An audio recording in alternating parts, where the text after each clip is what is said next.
नमस्कार दोस्तों, आर्यमा ज्ञान संबोधि में आप सभी का स्वागत है। आज की इस ज्ञान संबोधि में हम रचना की दृष्टि से वाक्य के प्रकारों पर चर्चा करेंगे। रचना की दृष्टि से वाक्य के जो 3 भेद हैं उन पर चर्चा करेंगे। अक्षर परीक्षाओं में जो है रचना की दृष्टि से वाक्य के भेद पूछे जाते हैं, उनकी परिभाषाएं पूछी जाती हैं और कई बार आपको वाक्य बना करके दे दिया जाता है और पूछा जाता है कि उपरोक्त वाक्य में या निम्नलिखित वाक्य में सरल वाक्य है या संयुक्त वाक्य है या मिश्रित वाक्य है। तो जैसा कि आपको पता है, रचना की दृष्टि से वाक्य 3 प्रकार के होते हैं: सरल वाक्य, संयुक्त वाक्य, मिश्रित वाक्य। सिंपल सेंटेंस आपको बताया था मैंने, ठीक है। तो सिंपल सेंटेंस जैसे सरल वाक्य होता है, तो सरल वाक्य में क्या होता है कि जिन वाक्यों में एक उद्देश्य मैंने सब्जेक्ट और एक विधेय होता है, प्रेडिकेट होता है, उसे हम सरल वाक्य कहते हैं। तो सरल वाक्य सिंपल सेंटेंस को हम कहते हैं। इसमें एक बार में एक ही क्रिया होती है, एक ही उद्देश्य होता है और एक ही विधेय होता है और एक बार में एक ही कार्य इसमें होता है, इसलिए हम इसको सरल वाक्य कहते हैं, सिंपल सेंटेंस कहते हैं। तो यहाँ देखिए मैंने कुछ वाक्य बना रखे हैं। इन वाक्यों के माध्यम से आपको समझाने का प्रयास है कि सरल वाक्य कैसे हैं। देखिए जैसे ये है, मोहन हंस रहा है, तो इसमें मोहन जो है उद्देश्य है और बाकी जो वाक्य बच गया हंस रहा है, ये सारे का सारा है विधेय। मैं आपको फिर बता देता हूँ, मैंने आपको जब वाक्य का चैप्टर शुरू कराया था तो आपको बताया था उद्देश्य हम उसे कहते हैं जिसके बारे में कुछ बताया जाता है और विधेय हम उसे कहते हैं उद्देश्य के बारे में जो कुछ बताया जाता है उसे हम विधेय कहते हैं। तो यहाँ उद्देश्य है मोहन और उसके बारे में क्या बताया जा रहा है कि हंस रहा है, तो ये होगा विधेय। अगला वाक्य देखिए, अध्यापक बच्चों को पढ़ाता है। अध्यापक है इसमें उद्देश्य, बाकी का बचा हुआ वाक्य बच्चों को पढ़ाता है। क्या पढ़ाता? बच्चों को। अध्यापक के बारे में बताया जा रहा है कि बच्चों को पढ़ाता है, तो ये सारे का सारा हो गया विधेय। अगला वाक्य है, राजेश बीमार है। राजेश के बारे में क्या बताया जा रहा है? बीमार है, तो बीमार है क्या है? विधेय है। उसके बाद रमेश पुस्तक पढ़ता है, उद्देश्य रमेश के बारे में क्या बताया जा रहा है? पुस्तक पढ़ता है, ये सारा हो गया विधेय। और एक बार में देखिए एक ही क्रिया हो रही है, रमेश केवल पुस्तक पढ़ रहा है, लिख नहीं रहा है। तो जिस वाक्य में एक उद्देश्य अथवा एक विधेय हो उसे हम सरल वाक्य कहते हैं। आगे देखिए, रमेश का भाई मोहन खेल रहा है। इसमें उद्देश्य कौन सा है? रमेश का भाई मोहन। विधेय क्या है इसमें? खेल रहा है। उसके बारे में बताया जा रहा है, क्या कर रहा है, कौन सी क्रिया कर रहा है? खेल रहा है। हनुमान जी ने लंका जलाई। हनुमान जी इसमें उद्देश्य हैं, उद्देश्य के बारे में क्या बताया जा रहा है? लंका जलाई, ने लंका जलाई, तो ये आपका होगा विधेय।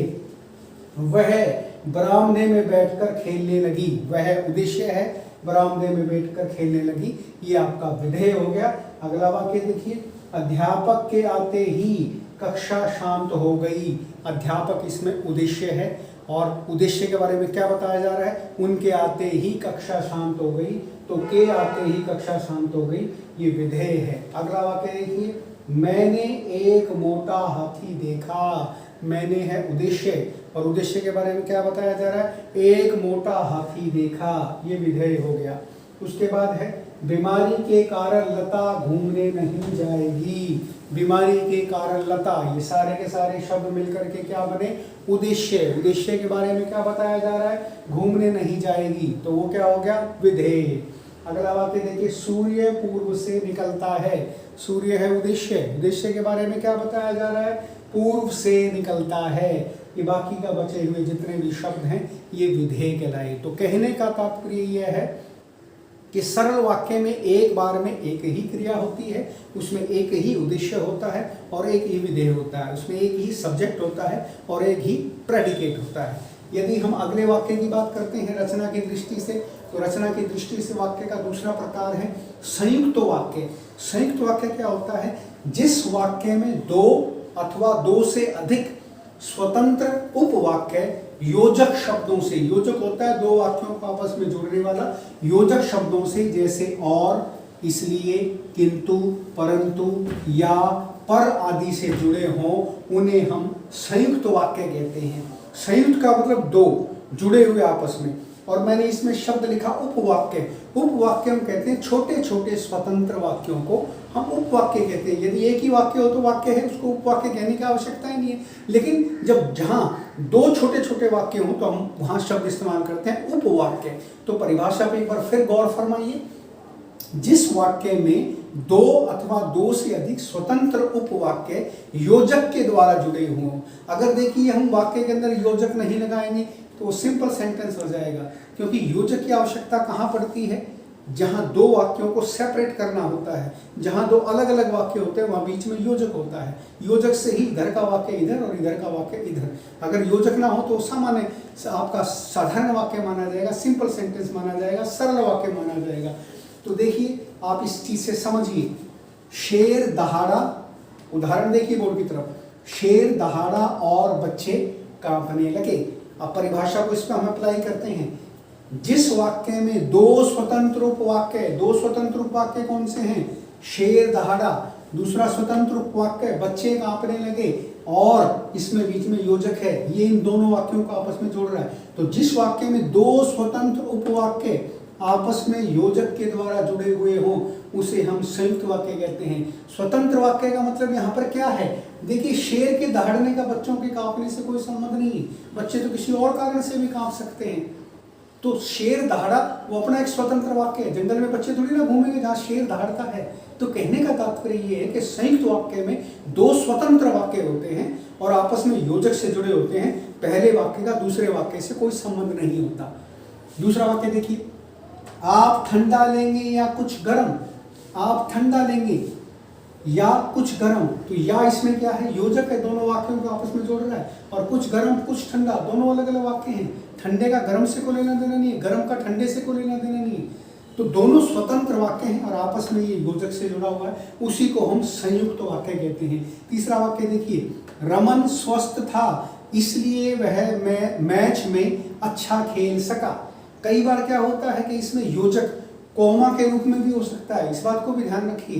कोई जरूरी नहीं कि योजक वो आपको और या की पर के रूप में दिखाई दे। जहां आपको इस तरह से कोमा भी लगा दिखाई दे जाए तो आप समझिए ना यहाँ दूसरा वाक्य शुरू हो गया, ये अपने आप में योजक हो गया कोमा। तो देखिए, रमन स्वस्थ था इसलिए वह मैच में अच्छा खेल सका। तो कोई व्यक्ति स्वस्थ हो और वो मैच में अच्छा खेले, कोई जरूरी बात नहीं है। स्वस्थ रहने का मैच में खेलने से कोई संबंध नहीं है, और मैच में खेलने का स्वस्थ रहने से कोई संबंध नहीं है। कई बार खिलाड़ी हार भी जाता है, तो इसका मतलब क्या? वो अस्वस्थ है। तो ये वाक्य दोनों स्वतंत्र उपवाक्य हैं और आपस में योजक के द्वारा जुड़े हुए हैं, ये कोमा लगा हुआ है। अगला वाक्य आप देखिए, मैं कानपुर गया और गंगा में नहाया। दोनों स्वतंत्र वाक्य हैं। मेरा कानपुर जाने का गंगा से कोई संबंध नहीं है, और गंगा में नहाने का कानपुर जाने से कोई संबंध नहीं है। तो मैं कानपुर गया पहला स्वतंत्र उपवाक्य, और इसमें योजक गंगा में नहाया दूसरा स्वतंत्र उपवाक्य। अगला वाक्य देखिए, राम ने खाना खाया और वह चला गया। राम ने खाना खाया पहला स्वतंत्र वाक्य, और योजक वह चला गया। वह चला गया, उसका जाने का खाना खाने से कोई संबंध नहीं है, वो बिना खाए भी जा सकता था। कहने का तात्पर्य ये है कि संयुक्त वाक्य में दो स्वतंत्र वाक्य होते हैं। पहले वाक्य का दूसरे से कोई लेना देना नहीं होता, दूसरे का पहले से कोई लेना देना नहीं होता, और दोनों वाक्य आपस में योजक के द्वारा जुड़े होते हैं। अगला वाक्य देखिए, उसने नदी में स्नान किया और दान दिया। तो दो वाक्य हो गए, उसने नदी में स्नान किया और दान किया। तो दान इसमें योजक हो गया, और दान दिया ये आपका दूसरा वाक्य हो गया। तो नदी में नहाने का दान देने से कोई संबंध नहीं है, और दान देने का नदी में नहाने से कोई संबंध नहीं है। बिना नहाए भी, नदी में नहाए भी दान दिया जा सकता है। तो कहने का तात्पर्य दोनों स्वतंत्र उपवाक्य हैं, आपस में योजक के द्वारा जुड़े हैं। अगला वाक्य देखिए, वह घर आया और उसने भोजन किया। पहला स्वतंत्र वाक्य, और योजक उसने भोजन किया दूसरा स्वतंत्र वाक्य। मैं स्टेशन पर पहुंचा और गाड़ी चल दी। पहला स्वतंत्र वाक्य, गाड़ी चल दी दूसरा स्वतंत्र वाक्य, और इसमें योजक। पाठ समाप्त हुआ और घंटी बज गई। पहला स्वतंत्र वाक्य, पाठ समाप्त हुआ और इसमें योजक, घंटी बज गई दूसरा स्वतंत्र वाक्य। अध्यापक आए और कक्षा शांत हो गई। अध्यापक आए पहला स्वतंत्र वाक्य, और इसमें योजक, कक्षा शांत हो गई दूसरा स्वतंत्र वाक्य। हो सकता है कक्षा पहले से ही शांत थी, कक्षा के शांत होने का अध्यापक से कोई संबंध नहीं। अगर कक्षा में अनुशासन है तो वैसे ही शांति रहेगी, उसमें अध्यापक के आने और न आने से कोई संबंध नहीं इस चीज का। तो कहने का तात्पर्य मेरा बार बार ये समझाने का ये है कि दोनों वाक्य स्वतंत्र होते हैं, पहले वाक्य का दूसरे से कोई संबंध नहीं होता, दूसरे वाक्य का पहले वाक्य से कोई संबंध नहीं होता, और दोनों वाक्यों को आपस में कोई ना कोई योजक जोड़ता मिलेगा। और योजक और भी हो सकता है, या भी हो सकता है, पर भी हो सकता है, इसलिए भी हो सकता है। अगला वाक्य देखिए, पाठ समाप्त हुआ और घंटी बज गई। पाठ समाप्त हुआ, पहला स्वतंत्र वाक्य, घंटी बज गई दूसरा स्वतंत्र वाक्य, बीच में योजक। अध्यापक आए और कक्षा शांत होगी, जैसा भी मैंने आपको बताया था। अंतिम वाक्य देखिए, वह बरामदे में गई और खेलने लगी। वह बरामदे में गई, पहला स्वतंत्र वाक्य, और योजक खेलने लगी, दूसरा स्वतंत्र उपवाक्य। तो संयुक्त वाक्य में इस प्रकार से दो स्वतंत्र उपवाक्य होते हैं, और ये दोनों उपवाक्य आपस में किसी न किसी योजक से जुड़े होते हैं, उसे हम संयुक्त वाक्य कहते हैं। आइए चलिए अब तीसरे वाक्य पर चलते हैं। रचना की दृष्टि से तीसरा वाक्य का प्रकार है मिश्रित वाक्य। मिश्रित वाक्य में क्या होता है कि इस वाक्य में एक प्रधान उपवाक्य होता है और दूसरा उस पर आश्रित उपवाक्य होता है।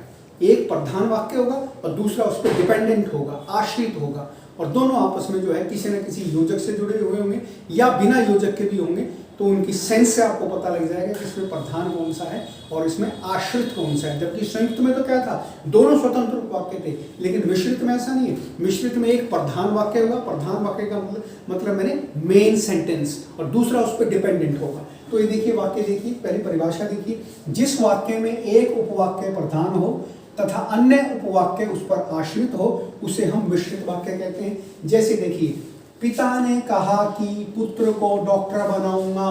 पिता ने कहा, ये प्रधान वाक्य है, कि इसमें योजक है, पुत्र को डॉक्टर बनाऊंगा उस पर आश्रित है, क्योंकि पुत्र का डॉक्टर बनना पिता पर ही तो आश्रित है। अगर पिता नहीं चाहेगा, उसको पढ़ाएगा नहीं, लिखाएगा नहीं, तो डॉक्टर कैसे बनेगा। तो इसमें पिता ने कहा, ये प्रधान वाक्य है, कि इसमें योजक है, पुत्र को डॉक्टर बनाऊंगा, ये उस पर आश्रित है। तो मिश्रित वाक्य और संयुक्त वाक्य में आपको अंतर समझ में आ गया होगा। इस वाक्य में दोनों स्वतंत्र वाक्य थे और इसमें एक प्रधान है, दूसरा उस पर आश्रित है। अगला वाक्य देखिए, जब अध्यापक आए तो कक्षा शांत हो गई। जब अध्यापक आए, देखिए उस वाक्य में फर्क है संयुक्त वाक्य में।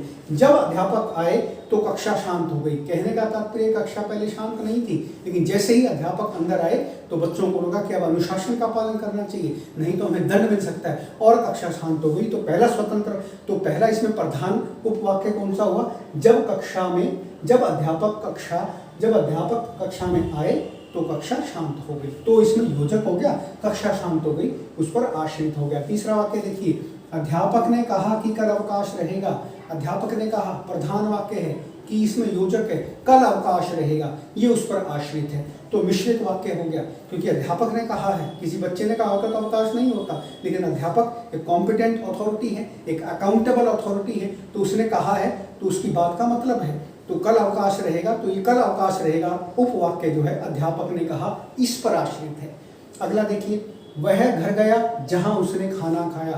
प्रधान वाक्य कौन सा है, वह घर गया, घर जाना उसका प्रधान वाक्य है, जहां उसने खाना खाया, जहां खाना खाना उस पर आश्रित है, मतलब उसको घर जाकर ही खाना खाना था, तो घर इसमें प्रधान वाक्य है, और घर जाकर के ही दूसरे वाक्य की क्रिया होगी जो कि खाना खाना है। अगला देखिए, जैसे ही पाठ समाप्त हुआ वैसे ही घंटी बज गई।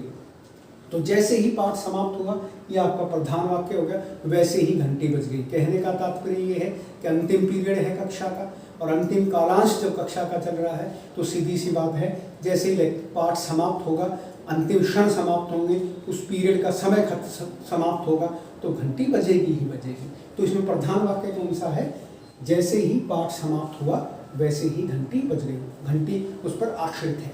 ठीक है। अगला देखिए, सुरेश ने कहा कि वह कल दिल्ली जाएगा।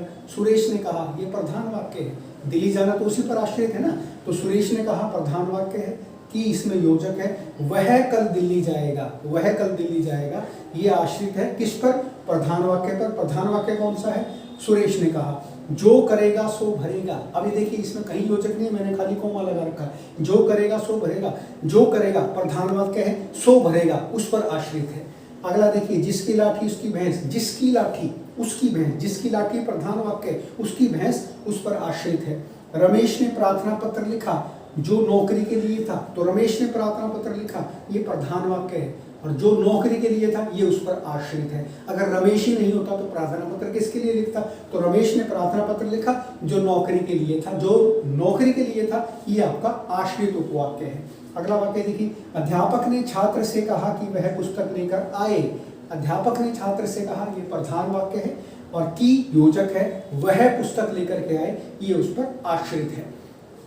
अगला देखिए, अभिभावक चाहते हैं कि उनके बच्चे अच्छे नागरिक बने। अभिभावक कहते हैं माता पिता को, अभिभावक चाहते हैं, ये यहाँ तक है प्रधान वाक्य, की है इसमें योजक, उनके बच्चे अच्छे नागरिक बने, ये जो है आश्रित उपवाक्य है। तो कहने का तात्पर्य ये है कि संयुक्त वाक्य और मिश्रित वाक्य में मूलतः अंतर ये है कि संयुक्त वाक्य में दोनों प्रधान उपवाक्य होते हैं और आपस में योजक से जुड़े होते हैं, जबकि मिश्रित वाक्य में एक प्रधान वाक्य होता है, दूसरा उस पर आश्रित वाक्य होता है, और जबकि सरल वाक्य में एक बार में एक ही क्रिया होती है और एक ही उद्देश्य होता है और एक ही विधेय होता है, और उसमें किसी प्रकार के योजक का इस्तेमाल नहीं किया जाता। तो मैं समझता हूँ रचना की दृष्टि से आपको वाक्य के प्रकार समझ में आए होंगे, सरल वाक्य, संयुक्त वाक्य, मिश्रित वाक्य। तो अगर आपको मेरा ये लेक्चर समझ में आया और अच्छे तरीके से आपको ये बिंदु समझ में आए, तो मेरी इस चैनल को सब्सक्राइब करना ना भूलें। अगले किसी फिर लेक्चर में मैं आपसे फिर रूबरू होता हूँ, तब तक के लिए धन्यवाद।